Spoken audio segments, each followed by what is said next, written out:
What's up, everybody? Welcome back to the channel. We're back out in the desert today and we're gonna do some fishing.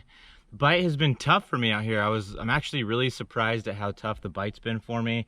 Reaction bite just hasn't been there very well, especially in the morning. Topwater bite hasn't been there, and we're just going fishing. Probably gonna still try some topwater this morning, but you know, maybe some reaction just before the sun gets high, and then I think it's all jigs and finesse stuff, because it doesn't look like we're gonna get a lot of wind. So we're just gonna have to play it by ear and see how it goes. Gotta let the fish tell us how they want it, but hopefully at least I can fish a jig or something like that, because that's a fun way to fish. I like throwing a jig.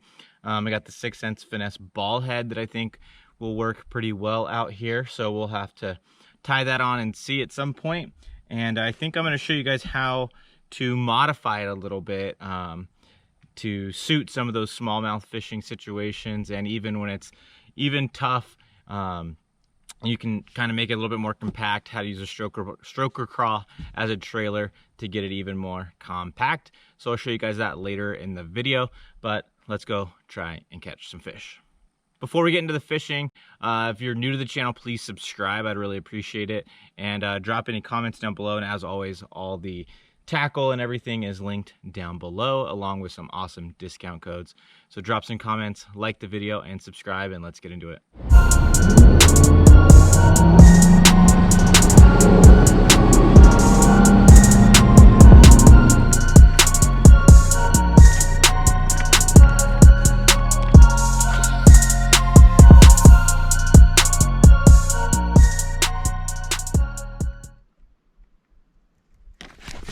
There's one. There's one. Finally got bit. They do not want the reaction baits today. Through topwater, through crankbait. They do not want the reaction baits. This guy smoked that jig. Oh, that was... I don't know what's going on. I'm getting that bite. That guy smoked this jig. It's the 6 cents finesse ball jig with the... Just came off right at the boat. It was probably 2-3 pound smallmouth that just came off. Try it again. Oh, I just got bit. Yep, it's got it. There's one. I got bit, but it didn't eat it all the way. What's going on with these fish? It definitely got bit though. Definitely got bit.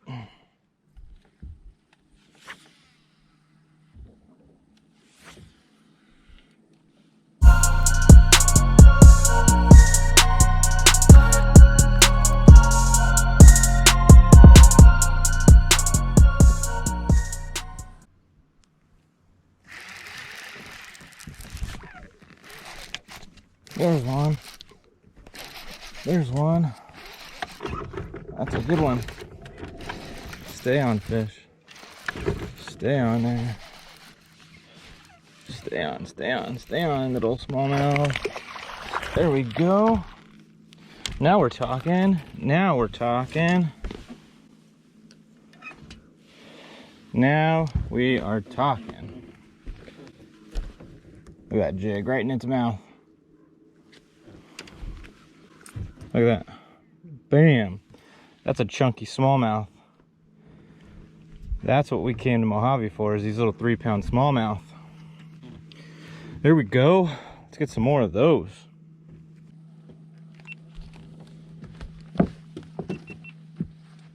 So the only thing I can put together so far is that they're on the main lake points. Both of my best largemouth have pretty much all come on main lake points, like steep points. Not in the back of the pockets with the grass in them. Although I'm sure there's fish back there, but I can't get those fish to bite. Topwater won't work for those guys. Reaction baits haven't worked for those guys. Only thing I can get bit on is fishing slow on these main lake points. And it's not even secondary points. It's like main lake, main channel points. And that's where I can consistently get bit throwing something slow. All right, so I just broke off a jig. So what I'm gonna do is I'm gonna open up my box and I'm going to get out a new jig. And we're gonna use this one. I'm gonna use this guy right here. 6-ounce ball head finesse jig. What I'm gonna do is I'm gonna show you guys how I modify this and get that stroker crawl ready. Okay, so what I'm going to do is I'm going to take my pair of scissors and I'm going to cut probably 1/2 inch, 3/4 of an inch off, just like that. And then I'm going to cut this to a point, kind of like that, with a little flat edge to it. So you want that flat top right here, because that's where your hook's going to go through, and then it's going to go on to the keeper. And I'm going to cut it just a little bit more on the top and the bottom to kind of somewhat round it off a little bit, just like so. I'm going to do a little bit more, just like that. And I'm going to cut these at a little bit more of a diagonal, because it's not, this will flare your skirt a lot if you don't round it off a little bit. So it doesn't have to be perfect, but I just don't want it to flare that skirt too much. So as you can see, you just kind of cut it so it kind of rounds everything off a little bit. And then we're going to take our jig, just like that. And what we're going to do is fan everything out so we can thread our stroker craw on right down the middle of our stroker craw. Going to come out right towards the head. You want to make sure you come out right at the middle. And then we're going to twist it on there. I like to do it upside down so the skirt kind of falls a little bit more even. Just twist it on there, all the way up top, just like that. And then what I also want to do is, because that skirt's real long, I'm going to trim that skirt till it's about to the head of that stroker craw. So I'm going to hold this bait up just like that.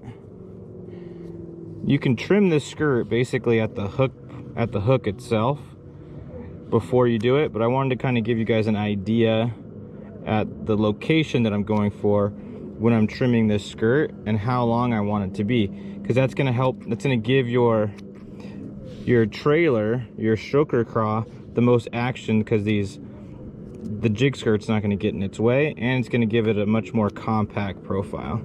So just like that, our jig is ready to go. Nice compact profile, and we're ready to go catch some fish.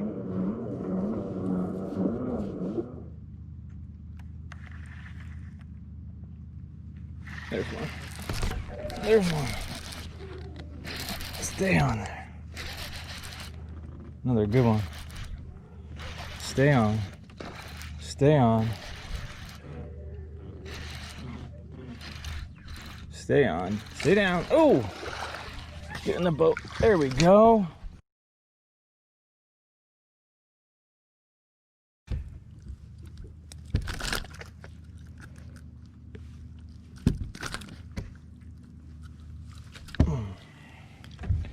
Saw a little 2-pounder. Feisty guy. Settle down, settle down. Not bad. Smalley.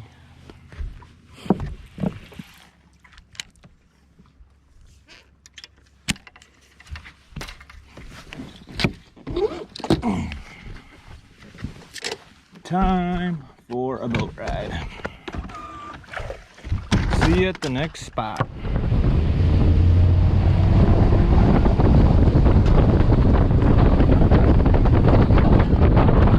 Alright, so we just pulled up to a offshore high spot. Goes from about 76 feet or so, 80 foot, up to about 7. And it just kind of plateaus up at the top. So I'm just going to see if maybe there's some fish sitting on this high spot along the edges of it or something like that, and see what happens. So we'll fish here for a couple minutes, and then we're going to move on and fish some more of those points and stuff that we've been fishing.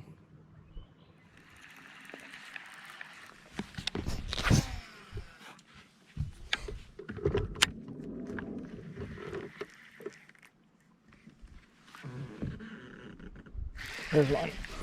There's one. Got him. There we go. The high spot produces.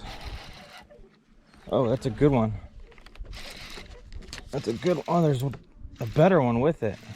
Oh my gosh, there's 3 out here. 3 good smallmouth. 3 good smallmouth out here. There we go. That's a chunk. Now we're talking.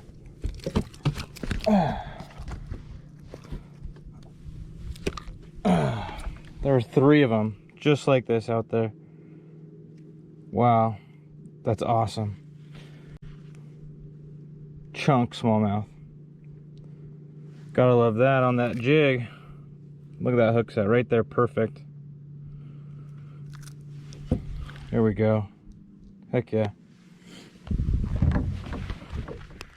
Well, the outside high spot definitely paid off. That last fish I caught was on that high spot I was talking to you guys about. And it's crazy when you catch these smallmouth and there's like a group of them. That last fish had 2 other smallmouth with it that were the same size, if not bigger. One of them looked like it was for sure bigger. And there's just some quality fish in this lake.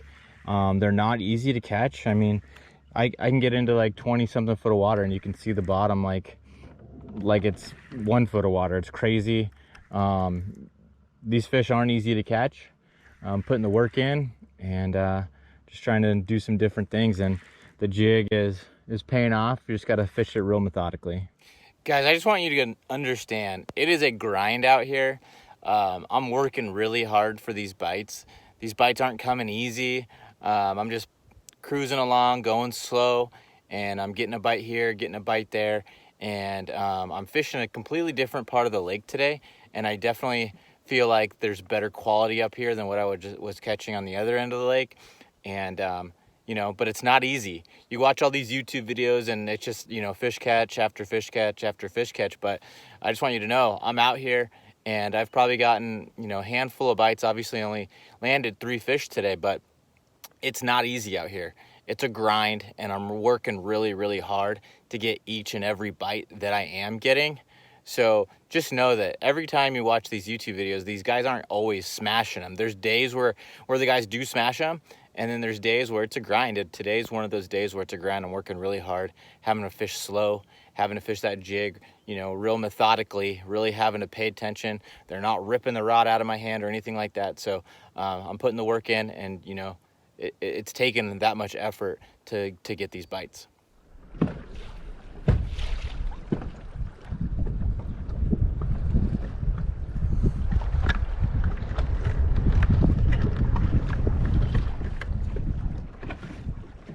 There's one. There's one. There's one on the jig again. Jig fish again.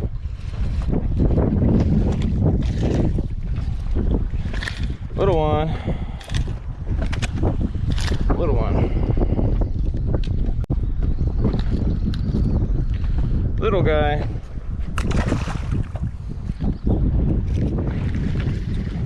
So crazy. Throw the reaction baits a little bit more. Throw a jerk bait, throw a crank bait. No fish. Pick up the jig, like second cast with the jig and get bit.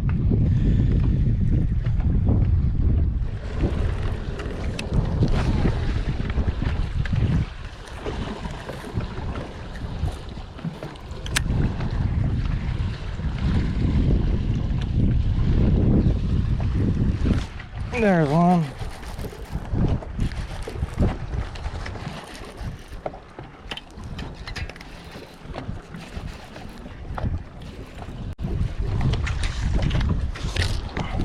Little one.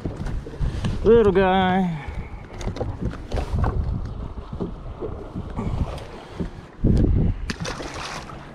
So real quick, I want to go into my equipment that I was using throwing that jig today. First thing I'm going to start off with is talking about the rod and reel combo. I'm using the 6 cents unicorn rod along with a Shimano Corrado K. I got 12-pound test Sunline FC Sniper fluorocarbon, and with that jig, I had the 6 cent stroker craw cut down like I showed you guys for my jig trailer. This setup right here is perfect for a finesse jig and your lighter jigs. And then if you're gonna go up to a heavier jig, that's when you're gonna wanna go with the 7'4" unicorn rod. This one's the 7'3". Well, that's gonna do it for today's video. As you can see, the jig was the deal. Only caught 3 good ones. It would have been nice to have put a couple more in the boat that were good sized fish, but got a bunch of bites on it, and you know, it's still fun. It was a grind. It wasn't easy to catch those fish, but you got to fish the conditions and you got to give them what they want. And the jig was it today. Every time I slowed down, fished that jig, made a big difference. And you know, it's one of those things you got to give them what they want. And as much as we want to throw reaction baits, as much as we want to cover water, if they're not eating it, it's not going to be a very fun day on the water. So you got to make sure to slow down sometimes and fish methodically in order to get some of those bites. But that jig did well. I hope you guys liked today's video. Please subscribe to the channel and give me a thumbs up, give me a like, and you know, make sure to subscribe. Any comments, make sure to leave them down below. And as always, there's a ton of tackle linked in the description, and there's also awesome discount codes for you guys to enjoy. So again, thanks for watching, and I'll see you guys next time. See ya.